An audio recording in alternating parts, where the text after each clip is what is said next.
Assalamualaikum warahmatullahi wabarakatuh. Sahabat Ensiklopedi Muslim, apakah yang terjadi kepada orang-orang yang telah meninggal setelah dimakamkan?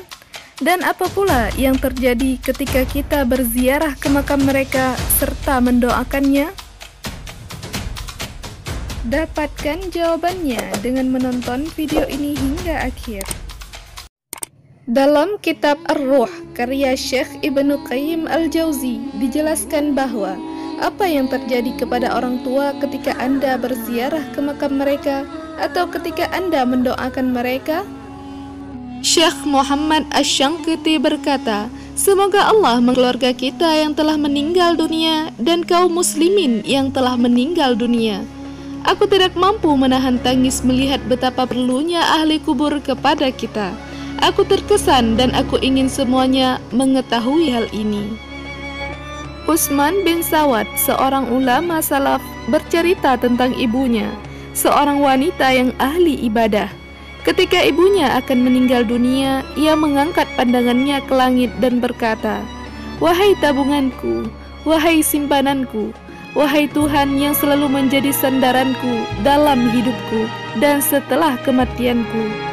Janganlah engkau abaikan diriku ketika mati. Jangan biarkan aku kesepian dalam kuburku." Kemudian ia meninggal dunia. Aku selalu berziarah ke makamnya setiap hari Jumat. Aku berdoa untuknya dan memohonkan ampun baginya dan semua ahli kubur di situ.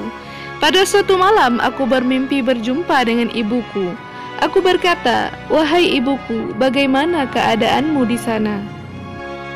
Ia menjawab, "Wahai anakku, sesungguhnya kematian itu adalah kesusahan yang dahsyat.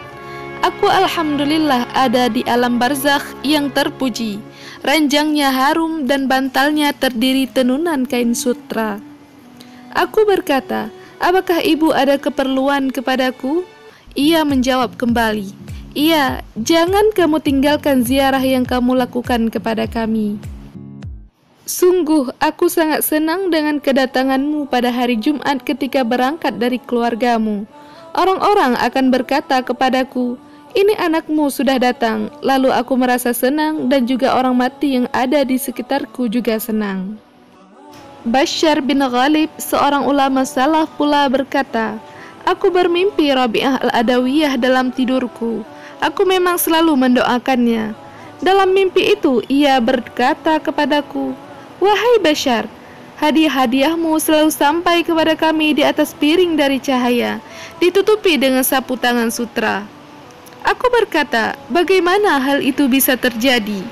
Ia pun menjawab, 'Begitulah doa orang-orang yang masih hidup apabila mereka mendoakan orang-orang yang sudah mati dan doa itu dikabulkan.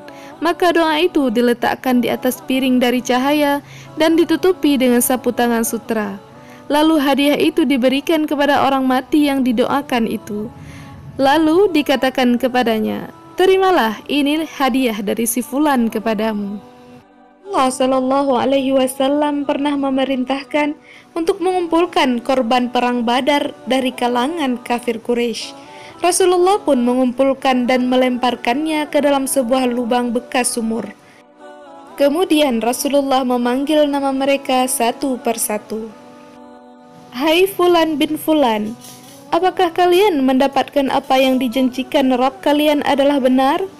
Sesungguhnya aku mendapatkan apa yang dijanjikan Rabb kalian kepadaku adalah benar." Ketika itu Umar bin Khattab menghampiri Rasulullah seraya bertanya, "Wahai Rasulullah, bagaimana mungkin engkau berbicara dengan orang-orang yang sudah menjadi bangkai?" Dia menjawab, "Demi yang mengutusku dengan kebenaran, mereka lebih mampu mendengar apa yang kukatakan daripada kalian. Hanya saja mereka tidak mampu menjawabnya." Rasulullah Shallallahu Alaihi Wasallam mensyariatkan kepada umatnya untuk mengucapkan salam kepada ahli kubur layaknya salam yang akan diucapkan kepada lawan bicara. Ulama salaf telah menyepakati hal ini. Banyak juga asar yang diriwayatkan dari mereka bahwa orang yang sudah meninggal dunia dapat mengetahui ziarah orang yang hidup atas kuburnya. Dia pun merasa gembira karena sudah ada yang menziarahi. Begitulah orang-orang yang telah meninggal dunia mengetahui apa yang terjadi di tengah keluarganya setelah itu. Saat mereka memandikan dan mengafaninya, jenazah tersebut dapat melihat mereka. Wallahu a'lam bishawab.